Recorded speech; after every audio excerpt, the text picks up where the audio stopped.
18, mga kababayan. November 18 na shinout out ko, November 18 of last year, na hindi pa nasususpend ang SMNI dahil ginipit nila ng kuting na yan, ng hayop na yan. Kaya ang nangyayari ngayon, mga kababayan, binanggit ko ang pangalang Remulla dyan. O, nagkamali ba ako? Nagkamali ba ako na kahit yung hayop na Remulla na yan, na nakaratay ng 2 buwan o halos 3 buwan, gumagawa pa rin ng kabalbalan. That was November 18, nung sinabi ko sinout out ko si Pastor, natutuluyan siya, tutuluyan kami. Hindi pa rin po dyan nababagsak ang 2 Facebook account ko. Kasi pinabagsak nila, tinumba ng mga buwaka ng ina noong December. Yung Maharlika, December 27 yata of 2023. Then the next, after a few days, yung isa naman. But again, mga kababayan, yaan ay hindi yan bolang kristal. Dahil meron tayong mga concerned, na kababayan, na mga workers na dyan pa rin sa loob ng Malacanang o sa gobyerno na hindi sila sang-ayon sa ginagawa ng pangbababoy nitong gobyernong ito. So ano ngayon? Diba? Nakita nyo naman, nag-speech na nasalta na dyan si Pastor Kibuloy. Then nakita nyo din naman yung narinig nyo yung mga kinaray-karay na mga witnesses dyan sa Senado. Kinaray-karay. Sa virus. Okay? Ni Risa, antivirus. Then, lumabas na rin yung mga nagpapatotoo na naging kasamahan nitong mga fake o mga witness na gumawa ng kwento laban kay Pastor Kibuloy na pinasinungalingan nila na gawa-gawa lang. Okay, syempre, dapat balansehin natin. Okay? Maniniwala ba tayo doon sa witness na ginawa ay na kinaray-karay nila? O maniwala tayo doon sa mga nagsabi na nagpatotoo na mga kasamahan ko sa trabaho na hindi totoo yan dahil kami dito matagal na kay Pastor, So may parehong, actually mayroon silang parehong kwento, may pareho silang side na pinanindigan, pero doon ba dapat nagtatapos ang ginawa sa Senado na paniniwalaan yung mga buwaka ng inang ito? Kung matino ang gobyerno natin, kung matino yung Senado na yan, dapat ipatawag din nila, di ba? Kasi gusto nila magkorte-kortehan dyan ipatawag din nila yung mga nagpatotoo, okay? O nagsabi against dun sa kanilang witness. Kasi kung meron tayong balancing pagdinig. So the intention is really not para maging balanse o maging patas. The intention, sinabi ko na sa inyo, November 18, shout out Pastor Kibuloy. Ikaw na isusunod, tayo, kasama nga ako, ipatutumba tayo, tatanggalan kayo ng platform. Ako ba'y nagkamali? Hindi. Diba? Nagkamali ba yung information natin? Verana Studio, thank you. Nagkamali ba ang ating informasyon? Hindi. Ngayon, okay, dahil nga sa sa buwatan ni Lisa Smag sa lahat ng mga demonyo, ni Lisa Marcos Ahas, Lisa Araneta Ahas, ni Kuting, dahil sila ay likas na traidor, mga buwaka ng ina. Okay? So, even though, itong kasong particularly na binalita nila ngayon, na dismiss ng piskalya dyan sa Davao, dun sa, ito, basahin muna natin itong balita nila. Okay? Here. Ito muna. March 3 dyan, yung date nito. Una. Mas rally na mga, iba pala dyan. Hindi yan. Okay, sorry mga palangga. Tingnan natin itong na to. Okay. Ito, Kibuloy, ito. March 4, okay? Pastor Kibuloy, kakasuhan ng child abuse, qualified trafficking, ayon kay Remulla. Okay? Pero mga putang inang ito, mga sangkot sa ukada, sa lahat ng pagdanakaw, lahat ng pandorobo, tangina, buhay pa yung mga hayop na yan. Pero wawakasan natin silang lahat sa tulong ng mga religious group at lahat ng mga Pilipinong sukang-suka na sa kadyutahan nila. O sabi ng balita nila, dito, ipinahayag ni naghihingalo na Remulla, okay, nasasampahan ng kasong child abuse at qualified trafficking si Kingdom of Jesus Christ leader Apollo Kibuloy. Ayon kay Remulla nitong Lunes, ngayong araw dyan, may kinalaman ang naturang mga kaso sa umano'y krimeng ginawa ni Kibuloy noong 2011 laban sa isang 17 years old pa lamang na babae noong panahon na yon. Ihain umano ang naturang mga kaso ng prosecutors sa Pasig City at Davao. Matatanda ang naglabas kamakailan ng subpoena ang Senado at Kamara laban kay Pastor, kaugnay sa mga umano'y pang-aabuso ng QJC at ng mga nilabag daw ng SMNI. Okay, let's enough for that. Okay. So doon sa isa pang balita, sinabi nila na yung kasong yan, actually, nabasura na ng piskalya. Kasi walang probable cause. Kumbaga, walang reason para ituloy-tuloy ang kaso kasi pawang kasinungalingan. Yun dun sabi ng piskalya sa Davao. Okay? Pero mga palangga, dahil nga, gusto siyang gipitin. Kitang-kita nyo naman. Sabi ko nga, wala akong bolang kristal. November 18, sinabi ko natutuluyan nila. Sinabi ko dahil may nakarating sa atin na information, natutuluyan nila si Pastor Quiboloy. At itutumba nila, hindi lang si Pastor, kundi ako. Ano nangyari kay Celis? Ano nangyari kay Badoy? Diba? The same pattern. Kaya ngayon, punta tayo dito sa na-dismiss na kaso dyan sa piskalya. Ang ginawa ng mga putang ina, imbis na magtrabaho sila at hulihin ang mga pulburon, yung DOJ na yan, imbis na hulihin si Sayarot na kasabwat ni Lisa at ni Marcos Jr. at kasama pa sa kanilang mga state visit, yung durugista, yung gumagawa ng pulburon. Kaya ipakita natin ulit para lang ma-relate natin. Okay, mga kababayan. Ito mga buwaka ng inang Remulla, si Tambaloslos, lahat sila, imbis yan ang ipakulong. Huli na yan, na-intercept ng Australian Federal Police, yung buwaka ng inang yan, ang kanyang kontrabando papuntang Australia, ayan, nakita nyo, isinama sa mga state visit ni Kuting yang si Sayarot. Alright? At kaya na dyan si Halustos kasi nung araw na nahuli si Sayarot sa Ayala, Alabang, ang driver niya ay si Bullet Halusos. Ayan, magkakasama sila sa state visit, papunta yan sa New York, kadyutahan nila. Ngayon, mga kababayan, imbes na pagkaabalahan, ito mga notorious na mga nakakatakot na mga tao, pero protektado at may PSG gamit ang pera ng bayan para yan sa mga hinayupak na yan na sumisira ng buhay nyo araw-araw at nagpapakalat ng droga at kung ano-ano pang mga kasamaan sa ating bayan.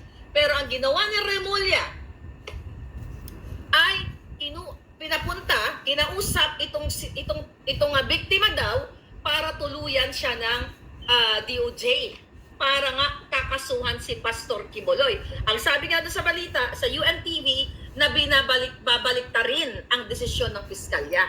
The word babaliktarin, ibig sabihin yung tama, yung katotohanan ay babaliktarin sa kademonyohan.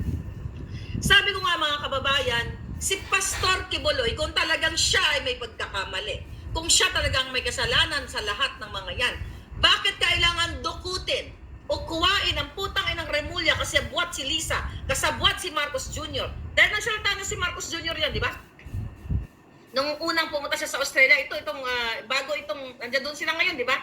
A few days ago, patawa-tawa pa siyang hayop na yung Kuting na yan, nakasyo, harapin daw ni Pastor Quiboloy ang kanyang mga kaso, kung wala siyang dapat sagutin niya, So obviously, yung inulat ko sa inyo nung November 18 na binanggit ko ang pangalan ni Marcos Jr., ni Ahas Mags, ni Tambaloslos, ni Remulla. So nag-coincide lang ba yon, mga kababayan?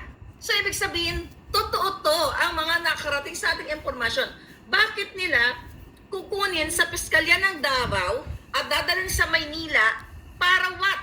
Para tamnan ng kaso si Pastor Quiboloy. Ilang taon na ito na basura na nga dahil hindi nga nag-pursue ang kaso dahil what? Walang probable cause. So ang gagawin, utos ni Lisa at ni Marcos Jr., mga kababayan, dukutin mo Remulla, dalhin natin sa Maynila. Dito natin tutuluyan si Pastor Quiboloy at kapag hindi sumipot si Pastor Quiboloy, dito hindi sumagot sa mga ano niya, papa-aresto natin. Bibigyan natin ng warrant of arrest. Very Liza Ahas Araneta Marcos Smugs pattern. The same thing na ginawa kay Tevez, the same thing na ginawa kay Bantag, the same thing din na ginawa sa akin na tinamnan ako ng kaso sa Pilipinas, even though hindi ako nakatira dyan, gumawa sila ng peking address. At ang nasa likod niyan ay si Liza Ahas Demonita Satanas. See, the pattern is the same. Di ba? Kunin nyo, dito natin lalaruin, dito natin puruhan sa Maynila, sa DOJ. So, ibig bang sabihin, yung mga piskalya natin, ang mga prosecutors natin, ang batas natin, ang mga abogado natin sa Davao, sa Visaya, o kung saan man, ay walang saysay? Ibig sabihin, wala silang alam? Ibig sabihin, mga syongabel sila? Kasi yung kaso na idinulog nitong babaeng ito, na inaakusan si Pastor Kibuloy, ay walang probable cause. So, kailangan dalhin muna sa DOJ, okay? Dahil lulutuin nila yung kaso o tatamnan nila kasi walang silbi ang mga taga Davao na ang mga abogado, walang o mga polis, walang silbi ang mga taga mga Bisaya, kunyari, na kailangan dalhin sa Maynila. So obviously, mga kababayan, ito ay pagtatanim, panggigipit, pang-aabuso, pagsasalaula sa ating bayan na wala silang respeto doon sa mga piskalya, sa mga prosecutor, doon sa Davao, kasi nga, o sa iba pang mga lugar, kasi gusto nilang bitbitin, kasi magaling magtanim ang mga putang inang to. Magaling manggipit. Kung magaling sila magnakaw sa kaban ng bayan, every single day, lahat tatamnan tayo ng kaso, kasi para hindi na tayo magsalita at matakot tayo.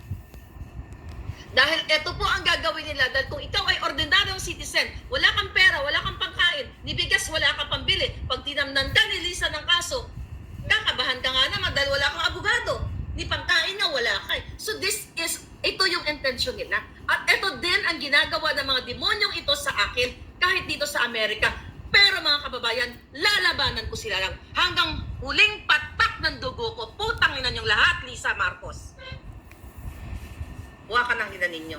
Yung paggigipit nyo kay Pastor Kibuloy, ang paggigipit nyo kay Bantag, kay Tebes, sa akin, kay General Macanas, ay panggigipit sa sambayan ng Pilipino, mga jutang gin na kayo. Kaya kayong mga religious group, religious leaders, kayong lahat ng mga Pilipino, umaksyon na kayo bago pa malubog ang bansang Pilipinas sa mga demonyong pulburonik na katulad ni Kuting. Kita nyo? Narinig nyo, di ba? Ang ginagawa, yes, para matakpan itong ating pinag-uusapan, nagbabayad pa ng trolls gamit ang pera ng bayan. Bakit? Para mangibabaw ang kademonyohan ng kasamaan ng mga buwaka ng inang ito. Kumilos na kayo bago mahuli ang lahat. Dahil habang si Kuting ay nasa Australia, nagpanggap-panggap doon, nagsalita ng walang kabuluhan. Mga kababayan, nagsalita doon ng mga katsipan. Ang asawa mong Koldoroy, ang mukha na si Lisa Ahas, ang buwaka ng inang yan na umuubo sa dugo ng bawat Pilipino. Mga jutang gini na kayong lahat. Hindi pa kayo kunin ng dilubyo, mga hayop kayo. Nakita niya, bakit ako galit? November 18 pa lang sinabi ko na sinautat ko si Pastor Kibuloy. Pastor Kibuloy, ikaw na susunod. Ikaw ang SMNI. So, nagkamali ba ang ating puting ahas dito? Nagkamali ba ang ating informante dito? Hindi. Pinapatay ni Lisa Marcos, ni Marcos Jr., ni Remulla, ni Tambalostos, 10 ng mga demonyo nila ang kinabukasan ninyo. Ninyong lahat, OFW ka man o ordinaryo, pinapatay nila ang karapatan ninyo na mabuhay ng maayos sa bansang Pilipinas. Pero sila, ine-enjoy nila ang pera ninyo.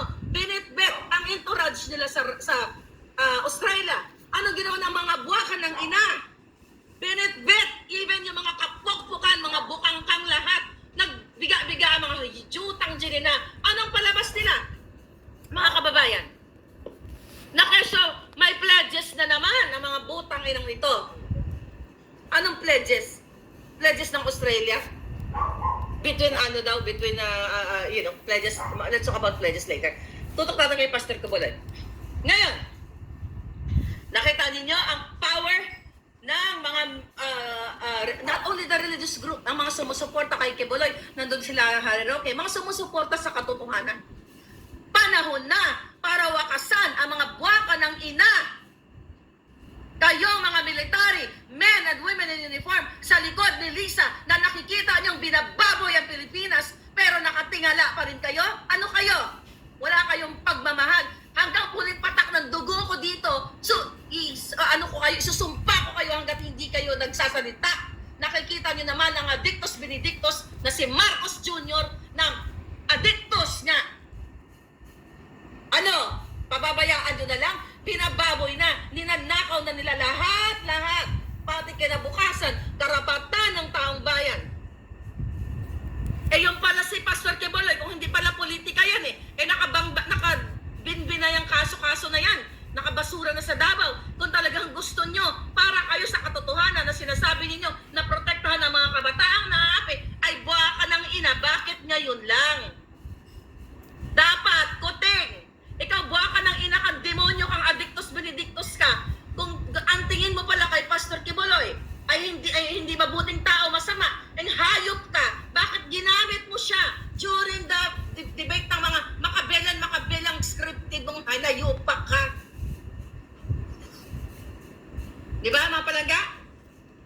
Bakit ginamit si Pastor Quiboloy? Walang gustong mag-accommodate kay buha ka ng ginang Marcos Jr. na bangag noon, hanggang ngayon bangag.